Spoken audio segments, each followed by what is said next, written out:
የኮንዶሚኒየም ቤት ተመዝግባችሁ ከዛሬ ነገ ይደርሰናል ብላችሁ እየጠበቃችሁ ያላችሁ ኢትዮጵያውያን በሙሉ አሁን ላይ ቁርጣችሁን ብታውቁ የተሻለ ነው። እርማችሁን አውጡ። ቤቱን የምታገኙ አይመስለኝም። ይህንን መረጃ ዝም ብዬ አይደለም ያልኩት፣ ተጨባጭ መረጃ አግኝቼ ነው። በተለይም የኢትዮጵያ ሪፖርተር ጋዜጣ ላይ ያነበብኩት መረጃ በግሌ በጣም አሳዝኖኛልም አስገርሞኛልም። በተለይ ደግሞ ተስፋ ሲያደርጉ የነበሩ ከዛሬ ነገ የኮንዶሚኒየም ቤት እጣ ይወጣልኛል ብለው ሳያቋርጡ እጣቸውን በመጣል የሚገኙ ኢትዮጵያውያንን ትንሽ ግራ ያጋባም ተስፋ የሚያስቆርጥም መረጃ ነው ያነበብኩት። ምን ይላል ሪፖርተር ጋዜጣ ላይ ያነበብኩት? በአዲሱ የቤት ልማት ፖሊሲ መሰረት 80% የሚሆኑ መኖሪያ ቤቶች የሚገነቡት በግል ባለሀብቶች መሆኑ ተነገረ የሚል ነው። ቀሪው 20% ደግሞ በመንግስት ይገነቡና ግን ሲቆጥቡ ለነበሩት ቤት ቆጣቢዎች ወይም ኮንዶሚኒየም ተመዝጋቢዎች ሳይሆን የሚተላለፈው ለአቅመ ደካሞች እና ለተለያዩ መንግስት በራሱ ለመረጣቸው አካላት የሚተላለፉ ስለመሆናቸው ያገኙት መረጃ ያሳያል። በእውነት ነው ምላችሁ፣ በጣም አዘኛለሁ። ያልተመዘገበ ሰው አለ ብዬ ስለማላስብ ይሄ መረጃ ሲሰማ ደስ አይልም። ይህንን መረጃ ዛሬ በደንብ አድርጌ አብራራላችኋለሁ። ሪፖርተር ጋዜጣ ላይ ነው ያነበብኩት። ዝም ብዬ የፈጠርኩት ወሬ አይደለም፣ ወይም ለዩቲዩብ ብዬም ያመጣሁት ወሬ አይደለም። በተጨባጭ የተገኘ መረጃ ስለሆነ በደንብ እየጠቀስኩኝ ጽሁፉንም እያነበብኩኝ እያብራራሁኝ ከመጀመሪያው እስከ መጨረሻው ድረስ በደንብ ትንታኔ የምሰጣችሁ ይሆናል። አብራችሁን ቆዩ። ሰላም፣ እንዴት አላችሁ የከፍቲዩብ ተመልካቾች? ከፍቲዩብ ነው የተለያዩ ኢንቨስትመንት አማራጮችን እንደዚሁም በሪል ስቴትና አጠቃላይ ፕሮፐርቲ ኢንቨስትመንት ጉዳዮች ላይ ማብራሪያ የሚሰጣችሁ ዩቲዩብ ቻናል ነው። አዲስ የገባችሁ ሰዎች ካላችሁ ቻናሉን ብትቀላቀሉት ወቅታዊና መሰል አስተያየቶችን የሚሰጥ እንደዚሁም መሰል መረጃዎችን የሚያቀርብ ቻናል ነው። ትጠቀሙበታላችሁ። ሰብስክራይብ አድርጉ። ነባሮች ደግሞ ቪዲዮ ለሌሎች እንዲደርሱና ቤተሰብ እንዲሆኑ እንዲረዳቸው ላይክ እንድታረጉ እጠይቃለሁ። አንድ ጥያቄ ለእናንተ በመጠየቅ ልጀምር። የኮንዶሚኒየም ቤት ተመዝግባችኋል? ከተመዘገባችሁ መቼ ነው የተመዘገባችሁት? ቤት አገኛለሁ ብላችሁ ተስፋስ አድርጋችኋል? መቼስ አገኛለሁ ብላችሁ እየጠበቃችሁ ነው? እስኪ የተሰማችሁን ነገር ንገሩኝ። በተለይ ከዚህ መረጃ ጋር ተያይዞ የተሰማችሁ ነገር ካለ በኮመንት መስጫ ላይ ሀሳባችሁን ጻፉልኝ። በተቻለ መጠን ኮመንታችሁን በሚቀጥለው ቪዲዮ ላይ እማመጣው ይሆናል። እያነበብኩኝ ደግሞ ራሱን የቻለ ቪዲዮ መሰራበት ይሆናል። ስለዚህ ጨዋነት በተሞላበት ሌሎችን በማያሳስትና ትክክለኛ በሆነ መንገድ አስተያየታችሁን እንድትሰጡ እጋብዛለሁ። ወደ መረጃው ልለፍ። እንግዲህ የኢትዮጵያ ሪፖርተር ጋዜጣ በፈረንጆቹ ዘመን አቆጣጠር ጃንዋሪ 14 2026 ዓ.ም ላይ ያወጣውን መረጃ ነው የማቀርብላችሁ። ርዕሱ እንዲህ ይላል። በአዲሱ የቤት ልማት ፖሊሲ መሰረት 80% የመኖሪያ ቤቶች የሚገነቡት በግል ባለሀብቶች መሆኑ ተነገረ ይላል። የግል ባለሀብቶች ማለት አድማጭ ተመልካቾቼ ግልጽ እንዲሆንላችሁ ሪል ስቴት ማለት ነው። ጥያቄ ከዚህ ነው የሚጀምረው። 80% ያክል ማለት እንግዲህ ከ10ሩ 80 ወይም 8ቱን ያክል የሚገነቡት የግል ድርጅቶች ናቸው። እንግዲህ አስቡት፣ ኮንዶሚኒየም ቤት የተመዘገበው ማን ነው ብላችሁ ስትጠይቁ ሪል ስቴት ላይ መግዛት የሚችል አቅም ያላቸው ሰዎች አይደሉም። ግልጽ ነው አይደለ? አይደሉም። በደንብ እንተዋወቃለን። ምክንያቱም ሪል ስቴት ላይ መግዛት የሚችል አቅም ያለው ሰው ቢሆን ኖሮ አስቀድሞ ከመጀመሪያውም ጀምሮ ሪል ስቴቶች ላይ ቤቶችን በቅድመ ክፍያ መግዛት ይችል ነበረ። እኔ እንደማቀው እንደምታውቁትም ሪል ስቴቶች ላይ በደንብ እሰራለሁ። ባለኝ መረጃ መሰረት አንድ ስቱዲዮ ቤት እንኳን ለመግዛት ወደ 5.6 ምናምን ሚሊዮን ብር የሚጠየቅበት ነው የኢትዮጵያ ሪል ስቴት ልማት። ስለዚህ የኛ ሀገር በተለይ መካከለኛ ገቢም በሉት ዝቅተኛ ገቢ ያላቸው ሰዎችን በምን መንገድ ነው ከሪል ስቴቶች በዚህ ደረጃ ዋጋ ቤት የሚያገኙት የሚለው ገና ከመነሻው ጥያቄ አለኝ። እንደዛም ሆኖ ግን መረጃውን ቃል በቃል ላንብብላችሁ። ጉዳዩ የሚጀምረው እንዲህ ነው። ታህሳስ 28 ቀን 2018 ዓ.ም የሚኒስትሮች ምክር ቤት የጸደቀው የቤት ልማት ፖሊሲ በከተማና በገጠር በአጠቃላይ በሀገሪቱ የሚገነቡ 80% የመኖሪያ ቤቶች በግል ባለሀብቶች የሚገነቡበት አማራጭ መያዙን የከተማ መሰረተ ልማት ሚኒስቴር አስታውቋል ይላል ዜናው። እንግዲህ የሚኒስትሮች ምክር ቤት ማለት ክቡራን አድማጭ ተመልካቾችን ግልጽ ለማድረግ ያክል ክቡር ጠቅላይ ሚኒስትር ዶክተር አብይ አህመድ የሚመሩት ሚኒስትሮች ናቸው። እነዚህ ሚኒስትሮች በወር አንዴም እንደ ሁኔታው ደግሞ እየታየ የሚሰበሰቡበት ስብሰባ አላቸው። እዛ ላይ የሚሰበሰቡ ስብሰባዎች ላይ ረቂቅ አዋጆች እና ፖሊሲዎች በቀጥታ ለሕዝብ ተወካዮችና እንደዚሁም ለተግባራዊነት ይመራሉ። በዚህ የተነሳ ነው እንግዲህ አሁን ታህሳስ 28 ቀን 2018 ዓ.ም የሚኒስትሮች ምክር ቤት ስብሰባ አካሂዶ ነበር። 51ኛው የሚኒስትሮች ምክር ቤት ስብሰባ። በዚህ ስብሰባ ላይ ታዲያ የቤት ልማት ፖሊሲ የተባለ ሰነድ ጸድቋል።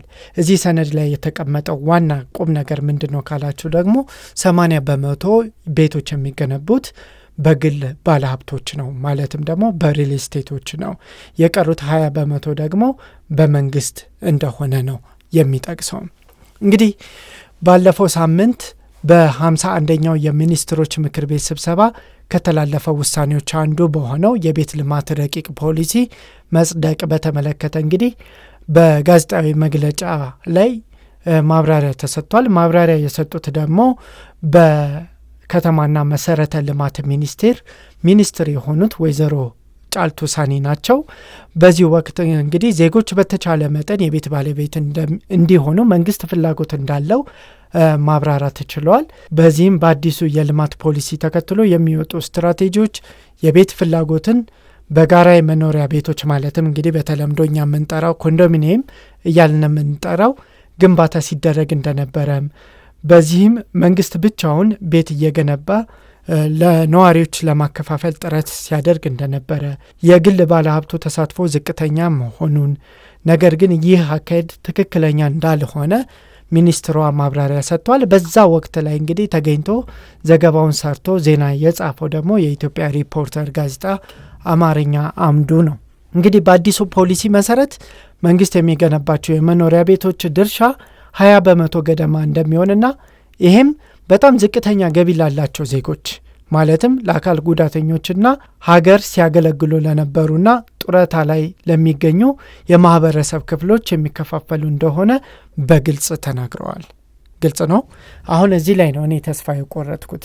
እንደዚህ ላይም ደግሞ የተወሰነውን ቁጥር ደግሞ ይቆጥበው ክፍያቸውን ንቁ አድርገው ያሉ ቤት ቆጣቢዎችን ለነሱም በእጣ ይተላለፋል የሚል ነገር ቢቀመጥ ኑሮ በጣም አሪፍ ነበር።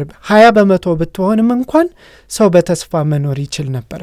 እዚህ ላይ እንዳገኘነው መረጃ ከሆነ ግን ለአካል ጉዳተኞች፣ ሀገርን ላገለገሉ እና ለጡረታ ለወጡ የማህበረሰብ ክፍሎች የሚከፋፈሉ እንደሆኑ ተናግሯል። እውነት ለመናገር መንግስት በጣም አቅመ ደካማ ለሆኑ አካላት ቤት እየገነባ መስጠቱ ይበል የሚያሰኝና የሚያስመሰግነው ተግባር ነው።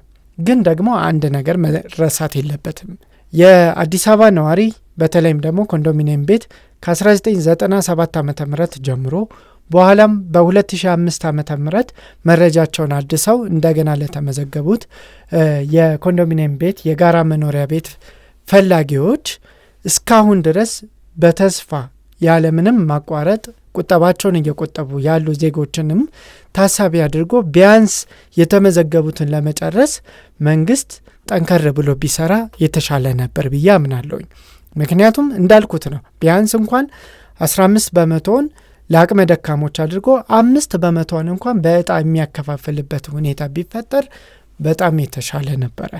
ነገር ግን እንደ ሪፖርተር ጋዜጣ መረጃ ከሆነ ይሄ ሳይሆን ይቀርና ቤቶቹ የሚሰጡት ለአካል ጉዳተኞች፣ ዝቅተኛ ገቢ ላላቸው ዜጎች እንደዚሁም ደግሞ በጡረታና ሀገርን ላገለገሉ ሰዎች የሚተላለፍ እንደሆነ እንግዲህ መረጃው ይጠቁማል። ስለዚህ የቤት ቆጣቢዎች ምንድነው ተስፋችሁ? አሁን ለእናንተ ነው ጥያቄ። ግራ የገባኝ መረጃ ይሄ ነው። ምንድነው ተስፋችሁ? እስካሁን እየቆጠባችሁ ነው ያላችሁት? እውነት ለመናገር ይህንን የምትከታተሉ የመንግስት ደጋፊዎች እንደዚሁም ደግሞ የመንግስት አካላት እውነት ለመናገር ጉዳይ የተቃውሞ ሳይሆን ግራ የመጋባት እንደሆነ ግን ለማስመር እፈልጋለሁ። ምክንያቱም መንግስት በጣም በርካታ ስራዎች እንዳሉበት እረዳለሁኝ። ብዙ ስራዎችም እየሰራ እንደሆነ እረዳለሁኝ። የአቅመ ደካሞችን ቤቶች እያደሰ እንደሆነ እረዳለሁኝ። ከተማ እያደሰ እንደሆነም እረዳለሁኝ። እንደዚሁም ደግሞ አሁንም በተለይ በ14ኛው ዙር አካባቢ ላይ የኮንዶሚኒየም ቤት በጣም እንዳስተላለፈም እረዳለሁኝ። እንደዛም ሆኖ ግን የተወሰዱ እርምጃዎችም እንዳለ እረዳለሁ። ለምሳሌ በማህበር ማደራጀት፣ እነዚህ በማህበር የተደራጁ አካላትን ደግሞ መሬት ከሊዝ ነፃ የሆነ ማቅረብ፣ የግንባታ ሂደታቸውን መከታተል፣ እንደዚህ አይነት ነገሮችን እየደገፈ እንደሆነም እረዳለሁኝ። ሆኖም ግን እዚህ ነገር ውስጥም አሁንም ድረስ አቅማቸው የማይፈቅድ ግን ዝቅተኛውን የኮንዶሚኒየም ክፍያ በየወሩ እየቆጠቡ ያሉ የቤት ጠባቂዎች ግን አሁንም አሉ። የነዚህ ሰዎች ሁኔታ ምን ደረጃ ላይ አድርጋችሁት ነው እንግዲህ 80-20 ብላችሁ የመጣችሁት? ይሄ ትልቅ ጥያቄ ስለሆነ ባገኛችሁት አማራጭ ባገኛችሁት መንገድ ለህዝብ ይፋ ብታደርጉ እኔም ተከታትዬ መልሳችሁን መልሼ እንደዚሁ በዚሁ ሚዲያ ላይ ማቀርብ መሆኑን በዚህ አጋጣሚ መግለጽ እፈልጋለሁ። ካልሆነም ደግሞ ይህንን መረጃ የሰማችሁ የመንግስት አካላት፣ ጉዳዩ በቀጥታ የሚመለከታቸው አካላት የዚህን መረጃና ተጨባጭ ማብራሪያ መስጠት እንችላለን የምትሉ ካላችሁ +251 953 98 88 21 ላይ ደውሉልኝ። የእናንተንም ሀሳብ የማካተት ይሆናል። አሁን ባለውና የኢትዮጵያ ሪፖርተር ጋዜጣ ላይ በወጣው መረጃ መሰረት ግን 80% ለግል ባለሀብቶች የቤቱን ግንባታ ድርሻ እንዲወጡ እያደረጋችሁ እንደሆነ ነው መረጃ የሚያመለክተው።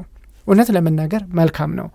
ለምሳሌ ባለፉት 3 ዓመት ወደዚህ በተለይም ደግሞ የባንክ ብድር ከተከለከለበት ወይም ገደብ ከተቀመጠበት ጊዜ ወደዚህ የቤት ዋጋ ላይ በጣም በከፍተኛ ሁኔታ ቅናሽ አሳይቷል። ቅናሽ ያሳየው ግን ከዚህ ቀደም ደጋግሜ የተናገርኩት ነገር ነው። ተፈጥሯዊ በሆነ መንገድ ሳይሆን የሪል ስቴት አልሚዎቹ የጥሬ ገንዘብ እጥረት ስላጋጠማቸው ይህንን ያገኙትን ነገር በሙሉ እየሸጡ የያዙትን ፕሮጀክቶች ለማጠናቀቅ እየጣሩ በመሆኑ ነው እንጂ እንደ ድሮ ያለምንም ገደብ ብድር የሚያገኙበት ሁኔታ ቢመቻች ኑሮ ወደ ነበረበት የዋጋ ንረቱ የሚመለስ እንደሆነ ይሰማኛል። ባለኝ ልምድ መሰረት ኦሬዲ 6 ዓመት በዚህ ስራ ላይ አሳልፌያለሁኝ። እኔ የምረዳው ይሄንን ነው። እናንተ ሌላ የምትረዱ ከሆነ አላቅም። ስለዚህ ሪል ስቴት ድርጅቶች አሁንም የገንዘብ እጥረት ያለባቸው መንግስት የሚፈልገውን 80% ያክል የቤት ልማት በምን አግባብ ነው የሚያደርጉት የሚለው ነገር በደንብ መታሰብ አለበት።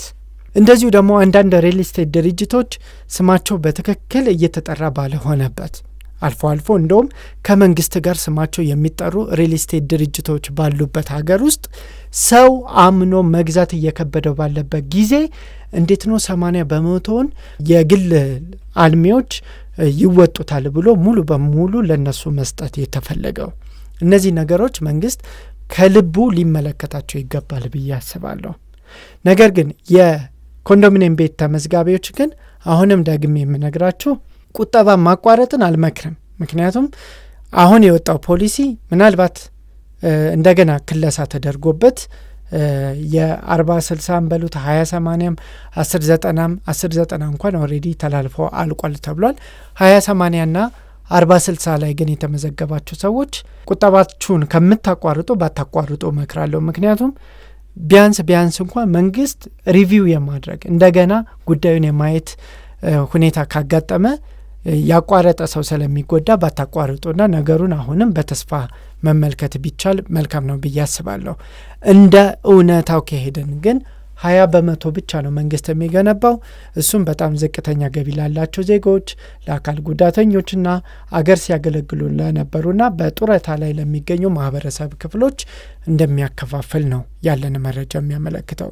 ይሄ ደግሞ በጣም በተደጋጋሚ አይተነዋል። ለምሳሌ ከዚህ በፊት የተገነቡ የኮንዶሚኒየም ቤቶች አሁን ልማት ተነሺዎች በተለይ ደግሞ በኮሪደርም በሉት በአካባቢ ቅየራም በሉት በፈለጋችሁት በሉት መንግስት ለምትክነት እየሰጣቸው እንደሆነ በግልጽ ተናግሯል። ምክንያቱም ለልማት ተነሺ ሪዘርቭ ቤቶች ተይዟል። ይሄ የአዲስ አበባ ቤቶች ልማት ኮርፖሬሽንም በተደጋጋሚ የሚገልጸው መረጃ ነው። ሁለተኛው ነገር ደግሞ ለአቅመ ደካሞች በተደጋጋሚ እየተሰጠ እንደሆነም ክብርት ከንቲባዋ የሚሰጧቸው መግለጫዎች መመልከት እንችላለን። በሶስተኛ ደረጃ ደግሞ አሁንም ለሀገር ውለታ ለዋሉ ሰዎች እየተላለፉ እንደሆነ መረጃዎች አሉ። እነዚህ ነገሮች መልካም ቢሆኑም ነገር ግን አሁንም በተስፋ ቁጭ ብሎ እየቆጠበ ያሉትን ሰዎች ተስፋ እየነጠቀ ግን ለሌሎች መደረግ አለበት ብዬ በግሌ አላምንም። ስለዚህ መንግስት ይህንን ጉዳይ እንዴት ነው ያሰበው የሚለውን ነገር በራሱ ፕላትፎርም ማብራሪያ ቢሰጥ እኔ ይህንን መረጃ ተቀብዬ በዚህ ሚዲያ የማስተላልፍል መሆኑን በዚህ አጋጣሚ ይገልጻለሁ። ስለዚህ የከፍ ተመልካቾች ያለው ሁኔታ ይሄ ነው። ግልጽ ነው አይደለ? እውነት ለመናገር ይሄ ነው። ግን መረጃው ምንድነው የሚለው ሙሉውን ዘገባውን እንደሚከተለው ላንብብላችሁ። ባለፈው ሳምንት ይላል እኔ ዘግይቼ ነው ይሄን መረጃ ማቀርብላችሁ ከወጣ ኦልሞስት 2 ሳምንት ሆኖታል። 51ኛው የሚኒስትሮች ምክር ቤት ስብሰባ ከተላለፉት ውሳኔዎች አንዱ በሆነው የቤት ልማት ረቂቅ ፖሊሲ መጽደቅ በተመለከተ በጋዜጣዊ መግለጫ ወቅት ማብራሪያ የሰጡት የከተማ መሰረተ ልማት ሚኒስትር ወይዘሮ ጫልቱ ሳኒ በአሁኑ ወቅት ዜጎች በተቻለ መጠን የቤት ባለቤት እንዲሆኑ መንግስት ፍላጎት አለው ብለዋል።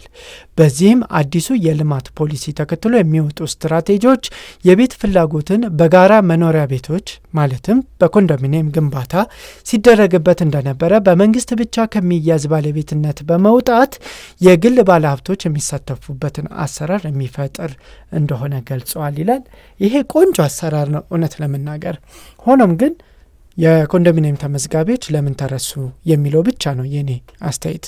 በአዲሱ ፖሊሲ መሰረት መንግስት የሚገነባቸው የመኖሪያ ቤቶች ድርሻ 20% ገደማ እንደሚሆንና በጣም ዝቅተኛ ገቢ ላላቸው ዜጎች፣ ለአካል ጉዳተኞችና ሀገርን ሲያገለግሉ ለነበሩና በጡረታ ላይ ለሚገኙ ማህበረሰብ ክፍሎች እንደሚከፋፈል አስረድተዋል ይላል። የኔ ጥያቄ እዚህ ላይ ነው።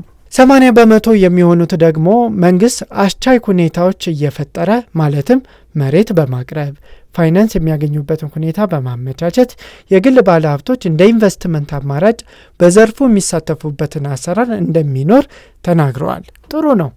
ፋይናንስ ማቅረቡ መሬት ማቅረቡ በጣም ጥሩ ነው። እንደውም አንዱ በሀገራችን የቤት ልማት ፖሊሲ ላይ ትልቁ ችግር ተደርጎ የሚጠቀሰው ይሄ ነው። ይህንን መንግስት መመልከቱ እጅግ በጣም ጥሩ ነው።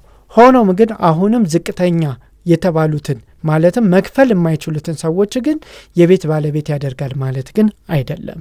ይሄ በደንብ መሰመር አለበት። ምክንያቱም እንዳልኳችሁ ነው አድማጮቼ፣ ተመልካቾቼ እኔ ወደ 6 ዓመት እየሆነኝ ነው። ሪል ስቴቱንም በደንብ ሰርቸዋለሁ እንደምታውቁት ነው።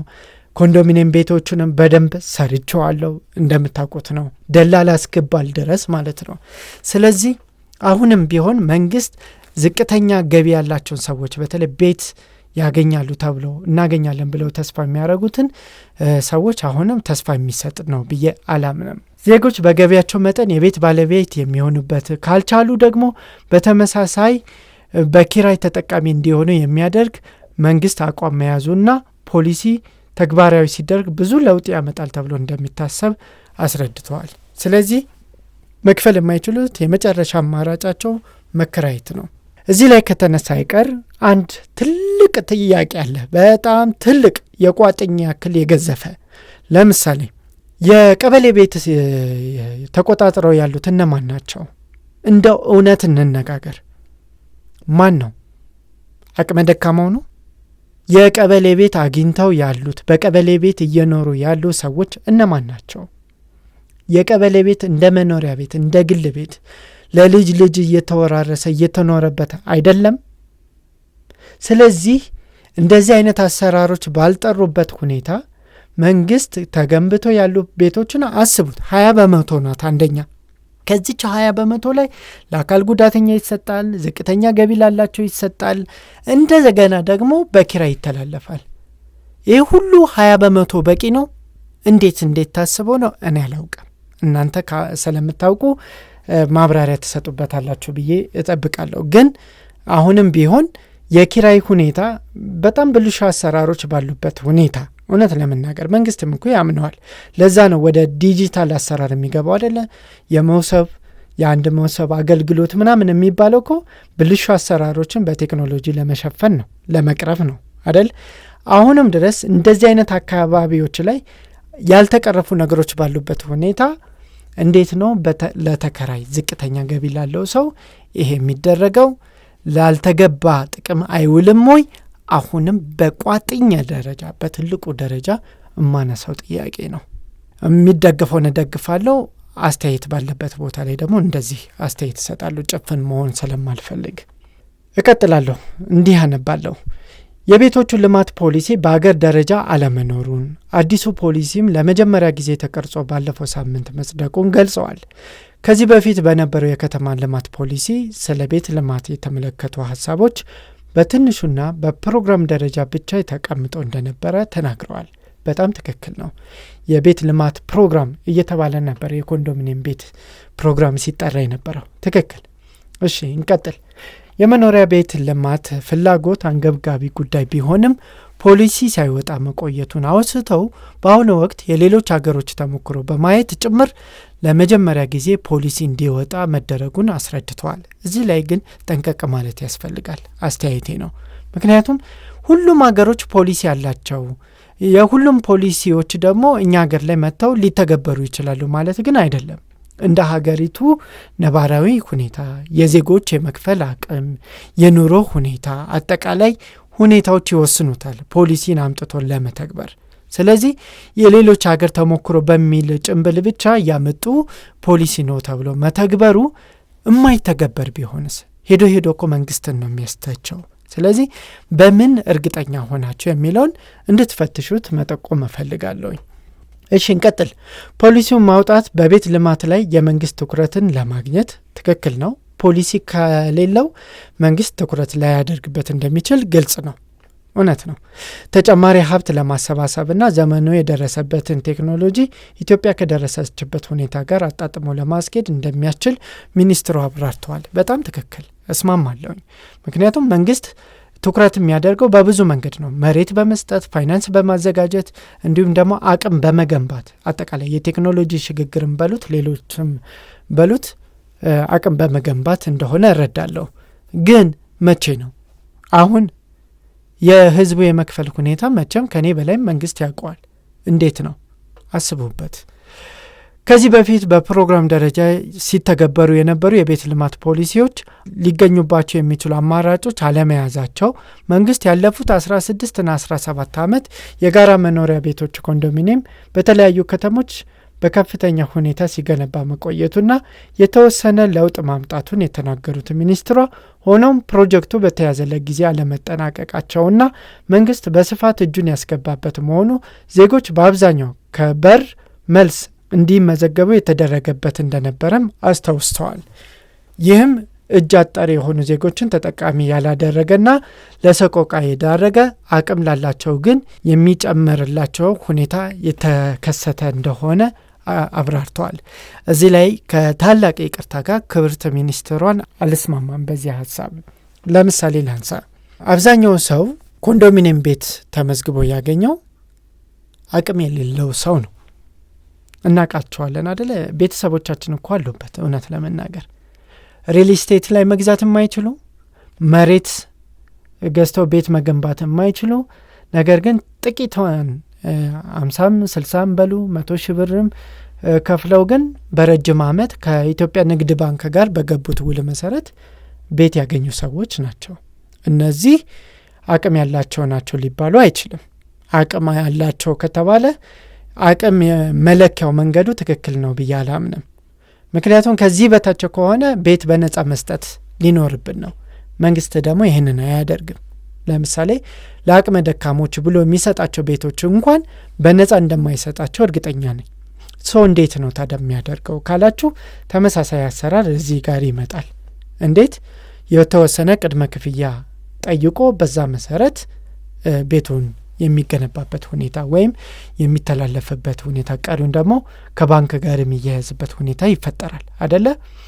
ይሄ ለ17 ዓመት የተካሄደው የቤት ልማት ፕሮግራም ብልሹ አሰራሮች የሉበትም አልልም፣ በደንብ አለበት፣ በጣም አለበት። እንደውም ግን ከነችግሩም ቢሆን ደግሞ በጣም አቅም የሌላቸውም ሰዎች የቤት ባለቤት የሆኑበት ነው። ከስቱዲዮ ጀምሮ ቤት ያገኙበት ሁኔታ ነው። ስለዚህ ይህንን ማጣጣል ተገቢ ነው ብዬ አላስብም። ከሱ ይልቅ እንደዚህ አይነት ነገሮች ላይ መንግስትም የተወሰነ ድርሻ ወስዶ የሚሰራበትን ሁኔታ ቢመቻች መልካም ነው። እርግጥ እኔ ከመንግስት የምረዳው ነገር አለ። ለምሳሌ ባለፉት የቤቶች ልማት ፖሊሲ ምክንያት መንግስት ከፍተኛ እዳ ውስጥ ገብቶ እንደነበረ አውቃለሁ። በዚህ ምክንያት የኢትዮጵያ ንግድ ባንክም ከፍተኛ ቅርቃር ውስጥ ገብቶ እንደነበረም እረዳለሁ። ስለዚህ የፋይናንስ ጤናማነት ከማረጋገጥ አንጻር መንግስት እንደዚህ አይነት ሁኔታ ውስጥ በሰፊው አለመግባቱ እረዳለሁ። ሆኖም ግን እንደሚባለው ከሆነ የቤቱን አስፈላጊነት በተለይ ለአነስተኛ ገቢ ላላቸው በዚህን ያክል መንግስት የእውነት ቁርጠኛ ከሆነ ግን የቤት ልማት ፖሊሲውን እንደገና ማየት አለበት። በተለይ የጋራ መኖሪያ ቤቶችን ገንብቶ ለተጠቃሚ ከማስተላለፍ አንጻር አሁንም መንግስት እጁን ማውጣት የለበትም። የኮንዶሚኒየም ቤቱን ነው ምላችሁ፣ በጣም የሚያስተላልፈውን ነው ምላችሁ፣ ለተመዝጋቢ የሚሰጠውን ነው ምላችሁ፣ ችግር የለበትም። ምናልባት ፖሊሲውን ግን ሪቫይዝድ ማድረግ ካለበት ሊያደርገው ይችላል። ለምሳሌ 40-60 ኮንዶሚኒየም ቤት ተመዝጋቢዎች አቅም የሌላቸው ነው ማለት አልችልም። የተወሰነ ደረጃ አቅም ያላቸው ናቸው። ምናልባትም መካከለኛ ገቢ ያላቸው ሰዎች ሊሆኑ ይችላሉ። እንደዛም ሆኖ እኮ በዶላር ጠይቆ ገንዘብ እንደሰበሰበ አውቃለሁ አይደለ? ስለዚህ እንደዚህ አይነት አሰራሮችን በመፍጠር መንግስት ሰርቶ የሚያቀርብበትን ሁኔታ መፈጠሩ ተገቢ ነው። እንደው ሙሉ በሙሉ ወደ ኒዮ ሊበራሊዝም ጥረግ ብሎ ከመሄድ በላይ እዚህ ላይ ደግሞ ቆም ብሎ ነገሩን መረዳት የሚቻልበትን መንገድ መፍጠር ቢቻል አሪፍ ነው ብዬ አስባለሁ። እስኪ እንቀጥል። እንደዚህ ይላል። ሆኖም ፕሮጀክቱ በተያዘለት ጊዜ አለመጠናቀቃቸውና መንግስትም በስፋት እጁን ያስገባበት መሆኑ ዜጎች በአብዛኛው ከበር መልስ እንዲመዘገቡ የተደረገበት እንደነበረ አውስተዋል። ይህም እጅ አጠር የሆኑ ዜጎች ተጠቃሚ ያላደረገና ለሰቆቃ የዳረገ አቅም ላላቸው ግን የሚጨምርላቸው ሁኔታ የተከተለ መሆኑን ገልጸዋል። እንዳልኩት ነው። እዚህ ላይ ልዩ ነኝ እኔ። የግል ባለሀብቶች የሚገነቧቸው ቤቶች የቤት ፈላጊዎችን አቅም ያገናዘበ እንደሚሆንና የክፍያ ስርዓትን በሚመለከት በቀጣይ በሚወጣ መመሪያ መሰረት እንደሚደነገግ ተገልጿል። እሺ፣ ይህም የራሱ አስተዋጽኦ አለው። ጥሩም ነው። በአንድ በኩልም ችግርም ሊያመጣ ይችላል ብዬ አስባለሁ። የተወደዳችሁ የከፍ ተመልካቾች፣ ከዚህ በፊት እንደተናገርኩት ካስታወሳችሁ የባንኮች የብድር ጣሪያ መቀመጥ በቤት ዋጋ ላይ ከፍተኛ ተጽዕኖ ሊያመጣ እንደሚችል በጣም ደጋግሜ መግለጼ የሚታወስ ነው አደለ? ያው አሁን ያየነው እሱ ነው። እንደዛም ሆኖ ደግሞ ይህም ተመሳሳይ ችግር ሊያመጣ ይችላል ብዬ እሰጋለሁ። ለምሳሌ እንበልና የዋጋ ተመን የሚያስቀምጥ ከሆነ መንግስት የግል አልሚው አላዋጣኝም ብሎ ትቶት ሊወጣ ይችላል። ዘርፉን ትቶት ከወጣ የባሰ የቤት ዋጋ ንረት ይከሰታል። የኔ ስጋት አንደኛው።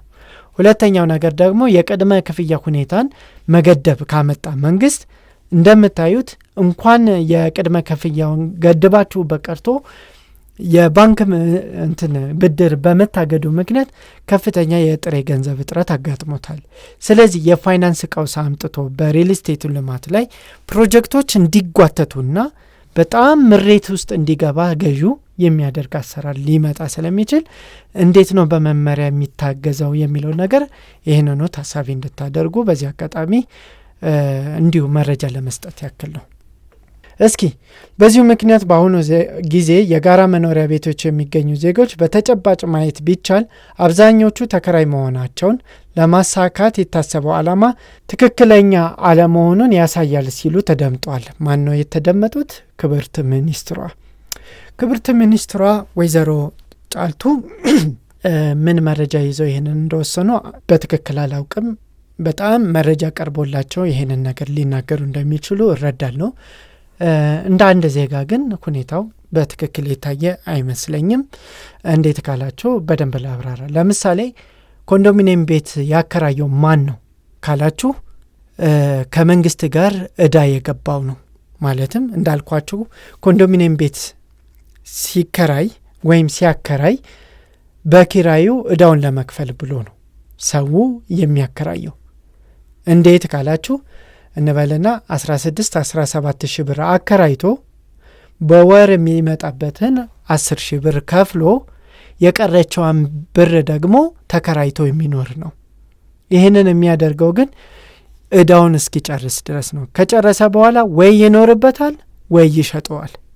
እውነታው እንደዛ ነው። እኔ ስለማውቃቸው ነው።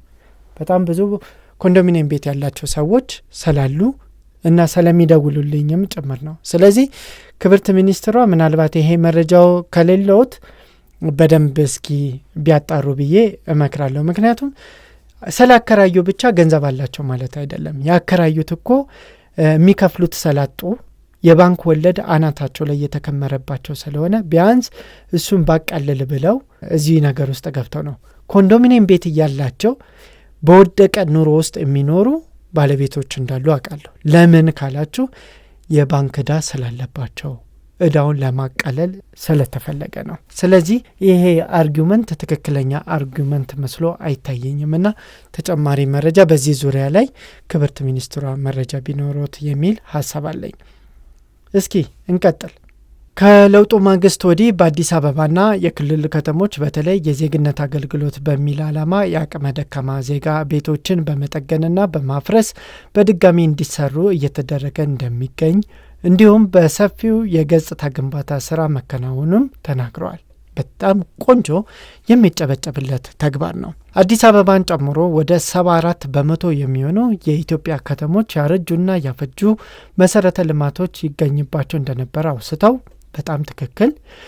በአሁኑ ወቅት በኮሪደር ልማትና የዜግነት አገልግሎት ጨምሮ የከተሞች ደረጃ ለማስጠበቅ እየተካሄደ ባለው ስራዎች የከተሞች ደረጃ በታች ገጽታ ዝቅ ማድረግ መቻሉን ተናግረዋል። ይሄ በጣም የሚያስመሰግን ይበል የሚያሰኝ ተግባር ነው። እዚህ ደረጃ መድረስ የተቻለው የፖሊሲ ድጋፍ ሳይኖር መሆኑ ጨምሮ ገልጸዋል። እውነት ነው። ፖሊሲ ሲኖረው ደግሞ በጣም የተጠናከረ ነገር መስራት እንደሚቻል እኔም አምናለሁ። በጣም ጥሩ። ዘርፉ የፋይናንስና የመሬት አቅርቦት መሰረት ችግር እንዳለበት በጣም ትክክል። እዚህ ጋር በደንብ አውቃችሁታል።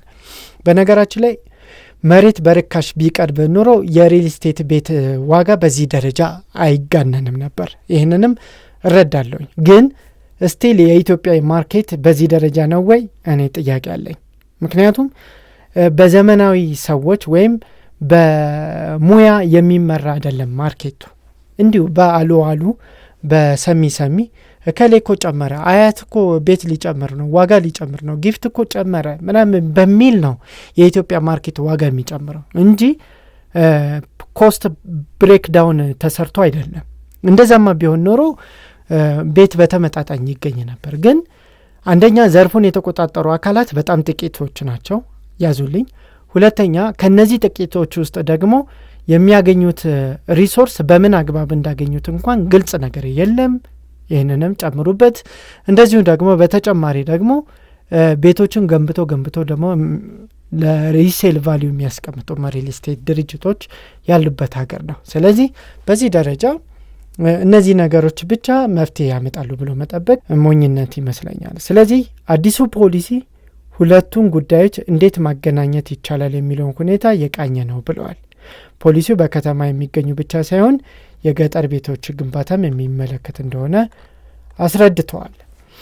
የሚኒስትሮች ምክር ቤት በውሳኔው ባሳለፈው ዓመት በቂ የቤት አቅርቦት እንዲኖር የተደረጉ ጥረቶች ቢኖሩም የአቅርቦትና ፍላጎት የተጣጣመ አለመሆኑን እችን በደንብ አስመሩልኝ።